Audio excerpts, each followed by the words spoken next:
Hi, everyone, and welcome back inside the Scotiabank Saddledome as the Calgary Flames work toward the latter part of this 6-game homestand. The other night, it was the two top teams in the Western Conference. Tonight, the two top teams in the Pacific Division. As we welcome you to the pregame show, it's brought to you by Budweiser. Tonight, the Calgary Flames and Los Angeles Kings drop the puck on two meetings in the next 5 days. This is the first one. That's the one on Monday. We'll wrap up the season series between these two teams. As far as the Los Angeles Kings are concerned, well, they come in playing the second half of back-to-back games. They lost last night in a shootout at the hands of the Edmonton Oilers. They now sit just 1 point up on Edmonton for second. You see that stat there at the bottom, so expect some shot volume. 22 of the last 23 games, they've outshot their opposition. As for the Calgary Flames, well, they have a 6-point gap on the LA Kings coming off a loss at the hands of the Colorado Avalanche. They're still trying to maintain that mark of not losing back-to-back games since mid-January, but an opportunity here tonight to continue to separate themselves from the next closest in the standings, and that would be LA here tonight. It's a big game, right? It's a four-point game here, so obviously they're going to be hungry, and we have to be hungry as well, and we got to play with desperation, right? Games are big. It's either, I think, we go up by, I don't even know what it is, where we go up by 8 points or we go to 4 points, right? So, yeah, it's a big game, and we got to be ready to play. It always ramps up at the end of the year. I mean, teams are getting ready for playoffs, and teams are trying to get in playoffs and the seeding and, trying to get home ice. And so I think everything's, intensified, and the games mean that much more, and everyone's getting ready to go for playoffs. They're playing well. They got done a really good job. Rob Blake, doing a rebuild with draft picks and moving out a lot of champions to do that, but keeping the core still. So, done a good job. Couple of former teammates in the spotlight. They were, of course, last year in Montreal on the road to that Stanley Cup final appearance. Philippe Deneau signed with LA in the offseason. He's already got a career high in goals, 21 on the year, 4 goals in his last 7 games. Also had a helper against Edmonton last night. Deneau and Toffoli for the Calgary Flames. And what a nice addition he's been to this Calgary Flames group. 9 goals in 21 games. Matches his total already from Montreal that he had in 37 games as a member of the Canadiens. He'll play tonight against the team that drafted him. Over 500 games with the Kings, 290 points. And, of course, that Stanley Cup title in his rookie year. Now, we talk about penalty kill. All right, so over the last 2 games, Calgary Flames have allowed 2 shorthanded against the opposition. Prior to that, the prior 10 games, just 2 goals against when shorthanded. So an area of focus here for the Calgary Flames tonight, the PK. Details, I think we've allowed teams to enter a little bit too easily. Our stand at the blue line can get better. And then details in zone, not giving good players space and time to create plays. And we got to get pucks down 200 feet and win battles in dirty areas to create that opportunity. So, we've had a really good year so far. We've taken a little step back, and today we did some video refocus, and we need a good effort on our penalty kill going into the next stretch here. You can still have pressure and stay connected. I think that's what the best penalty kills are. They, when one guy goes, they all go. So that if you're not killing the play on the first guy, you're killing it on the second or third guy, and you're making them make uncomfortable passes. You're not letting them get into their sets that they want to get into, and ultimately it's on us to make sure we're killing those plays. We talk a lot about things tightening up across the National Hockey League at this time of year. Now heading into the final month of the regular season, scoring becomes an extra challenge, and that is an area of focus once again for the Calgary Flames, spreading it through their entire lineup.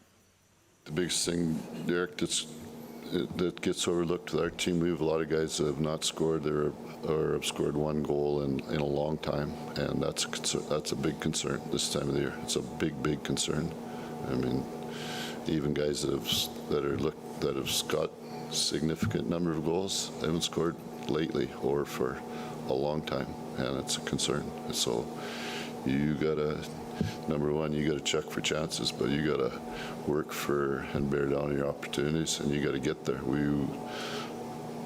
you know what, you're playing against defenses that are going to poke you a little bit. You got to get in there. Yeah, I think sometimes you get, hot and cold type thing, right? But I think as long as you're playing the right way and, helping the team win, I think that's what I guess kind of matters. Obviously, you want to kind of score and, produce kind of every night in that aspect. But, you gotta be a good player all around though as well, right? And good in your D zone, good in the neutral zone, good offensively, and wearing the other team D down, and just kind of creating chances. And then eventually maybe you'll get a lucky one go in, and then you'll start scoring more often. All right, we'll step aside. The pregame show rolls along after this. All of us here at Calgary Sports and Entertainment are thrilled to welcome you to the Scotiabank Saddledome and would like to share some important updates and reminders. Face coverings are no longer required at the Scotiabank Saddledome. However, we recognize there are varying levels of comfort with this change. We respect everyone's right to make this personal choice and appreciate that some patrons and staff may prefer to continue wearing face coverings. Additionally, no one ever wants to miss a game, but we do ask that you please stay home if you're feeling unwell. The Scotiabank Saddledome has a zero-tolerance policy for foul or inappropriate behavior, along with any disruption of the game, including throwing objects, fighting, or trespassing on the ice surface. Under some circumstances, the puck may be propelled into the spectator area with enough force to cause serious injury. If you are struck, immediately ask the nearest usher for help and directions to the medical station. Perhaps most importantly, please make sure you are kind and respectful to one another, as well as the venue staff, who are working hard to ensure the best possible experience for our patrons. If you have any questions about any of these important updates and reminders, please don't hesitate to contact a venue representative or Calgary Flames customer service. You can also report any issue or ask a question by texting us your seat location along with your question and the word S-Dome to 587-327-2207 to reach our fan text line. We greatly appreciate your support and understanding. Together, we can enjoy a safe and fun experience here in the Scotiabank Saddledome.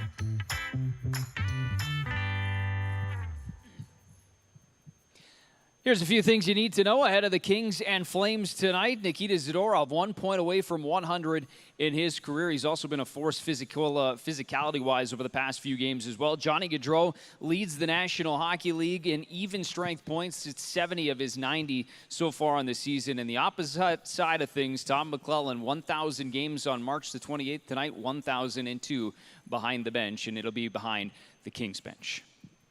All right, game day here at the Scotiabank Saddledome. Calgary Flames winding down the final two games of this homestand. Michael Backlund's here. And, Michael, maybe first of all, just a thought on last game. We'll touch on that first before we get to LA here tonight. But, obviously two good teams going at it. You've seen them 3 times this month, Colorado. When you go through games like that, knowing that it's that type of playoff type feel, how beneficial can that be for your group going through those types of games?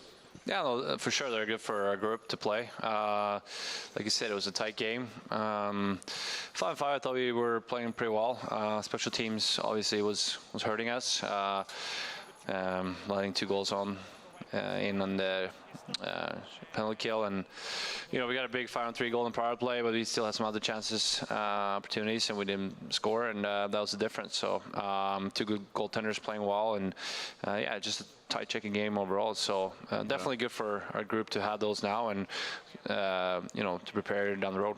Do you put the emphasis on the special teams then here tonight, or is that something that kind of just comes in waves at different times in the season? No, I know we got to be better, especially on the penalty kill. We had a good pre-scout meeting this morning, and we know what we have to do better. And we talked about it yesterday too, as well. And what to expect from LA. So we know we got to be a lot better. Same power play. Like I said, once again, really good job scoring 5-on-3, but on the 5-on-4, we got to get more results.